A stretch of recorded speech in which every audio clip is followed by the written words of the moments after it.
Imperios generadores versus imperios depredadores. Está claro que en la actualidad el término imperio no goza de gran prestigio. El pasado imperial suele ser omitido, mitigado o rechazado lo máximo posible. No obstante, es imprescindible una interpretación coherente y sistemática de la idea de imperio para comprender la historia y las realidades políticas. Ahora bien, no todos los imperios son iguales. No hay que confundir las funciones históricas de, por ejemplo, el imperio persa de Darío con las del imperio macedónico de Alejandro Magno, el imperio británico con el imperio español o el imperio romano. Son muchos los estudios que sobre los diversos imperios se han realizado, tantos como los realizados sobre el concepto mismo de imperio. Gustavo Bueno estableció la distinción entre imperios generadores e imperios depredadores en su obra España frente a Europa.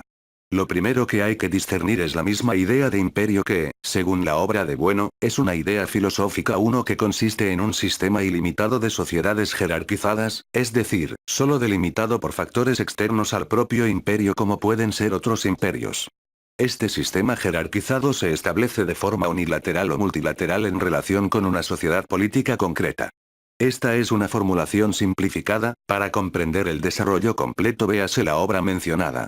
A partir de esta idea se constituye la distinción entre los imperios generadores y los imperios depredadores. La distinción es simple, los imperios son generadores y, a pesar de las acciones de explotación colonial, convierte a las sociedades colonizadas en sociedades de pleno derecho. Es decir, propicia la transformación, en cuanto imperio universal, de las sociedades intervenidas en sociedades políticas cultural y socioeconómicamente desarrolladas. El imperio de Alejandro Magno, el imperio romano y el imperio español serían ejemplos claros. Así pues, a través de sus actos particulares de violencia, de extorsión y aún de esclavización, por medio de los cuales estos imperios universales se desarrollaron, lo cierto es que el imperio romano terminó concediendo la ciudadanía a prácticamente todos los núcleos urbanos de sus dominios, y el imperio español, que consideró siempre a sus súbditos como hombres libres, propició las condiciones precisas para la transformación de sus virreinatos o provincias en repúblicas constitucionales. Bueno, 1999, p. 465-466. Por el contrario, son depredadores y mantienen una relación estructural de explotación con las sociedades que organiza.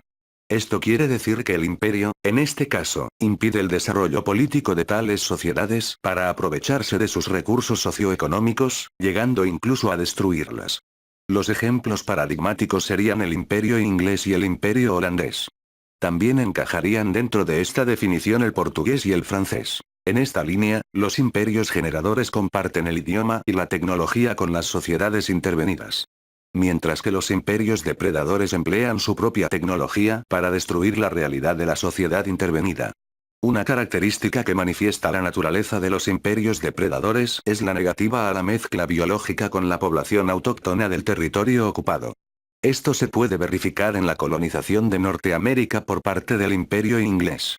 El teórico y seguidor de Gustavo Bueno Jesús G. Maestro cuenta en su blog que el imperio inglés colonizó Norteamérica en familia, al viajar los colonos siempre con sus esposas, y mantener en reservas, recintos o guetos a la población nativa. También añade que uno de los rasgos identificativos de todo imperio depredador es la prohibición de los denominados matrimonios mixtos. Es importante la aclaración teórica, pues si no la hay se pierde el criterio de distinción y, por tanto, la delimitación histórica se difumina. Esta distinción ha servido de fundamento a autores como Iván Vélez, discípulo de Bueno, para interpretar la mitología de la leyenda negra contraria a España. En lo que respecta al imperio español, se suelen omitir deliberadamente datos de esta naturaleza, como los matrimonios mixtos y la descendencia mestiza, para la propagación de creencias negro-legendarias antiespañolas. Otro discípulo de Bueno, Pedro Insúa, también trata el tema del imperio español como imperio generador en su libro 1492. España contra sus fantasmas. Los colonizadores españoles del siglo de oro enseñaron a la población indígena a leer y escribir en español. El asunto de la lengua es determinante.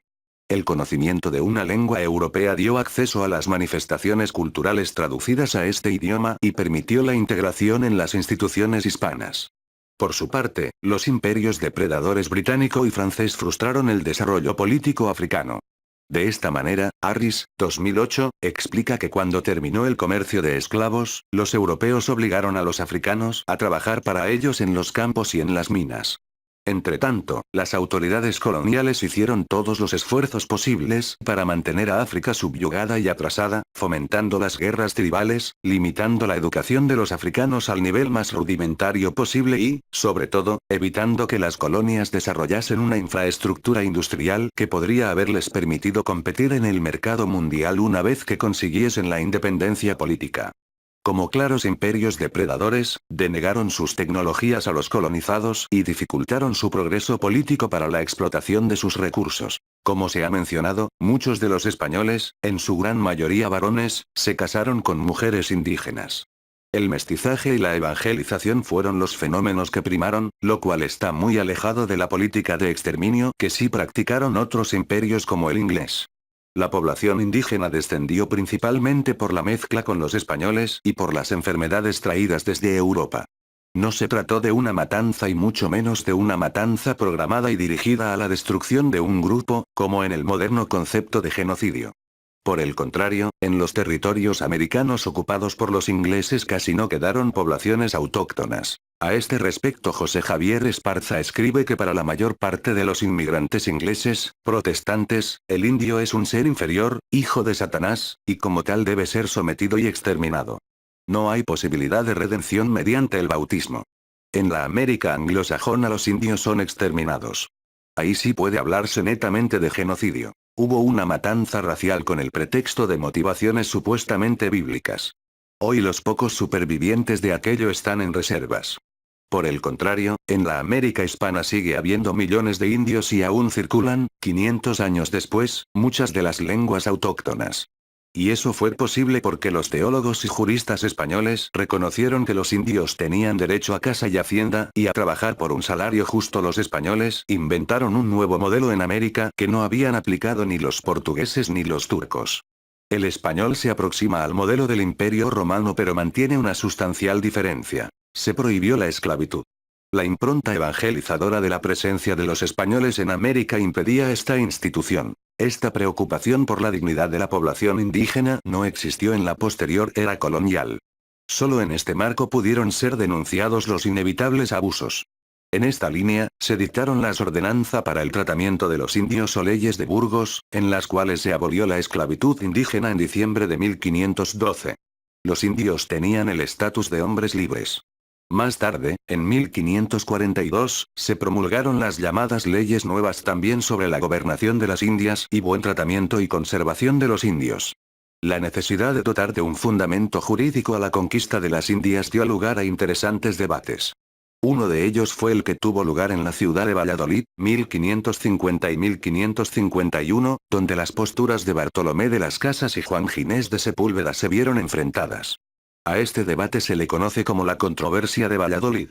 Comentario de un estadounidense: los españoles no exterminaron a ninguna nación aborigen, como exterminaron docenas de ellas nuestros antepasados los ingleses. Charles F. Loomis. Todos los imperios dominantes han tenido su leyenda negra. En este marco, muchos pretenden desprestigiar la trayectoria histórica considerando al imperio como una máquina depredadora. Aún así, la división generador/depredador no es una distinción moral o axiológica. Se trata de dos concepciones, de dos modelos diferentes. Es un absurdo entender que en los imperios generadores no hay muerte, injusticia, superioridad moral e incluso depredación. Los españoles trasplantaron a América su cultura e incorporaron en ella a la población indígena, además de fundar ciudades, universidades e imprentas. Lo que hicieron, en definitiva, fue replicar el modelo de la metrópoli en los territorios conquistados. La gran misión de la corona española fue una misión evangelizadora. No hay que olvidar que los españoles creyeron que su cultura era muy superior en muchos aspectos a la cultura que se encontraron al otro lado del océano con sus sacrificios humanos, tribus que practicaban la antropofagia, y un menor desarrollo tecnológico. Aún así no arrasaron como muchas veces se ha dicho. El imperio español no aniquiló al indígena, lo tuteló y se mezcló biológicamente con él. Según las cifras de Ángel Rosenblatt, filólogo y ensayista venezolano, hoy hay más indígenas en América que antes de la llegada de los españoles, a pesar de la conquista, las epidemias y el mestizaje. La Inquisición no castigó a los indígenas por su religión como se suele creer. Además, los misioneros se ocuparon en estudiar las lenguas nativas, prepararon gramáticas y compusieron textos para apoyar su labor. Uno de los idiomas americanos usados en la evangelización fue el náhuatl.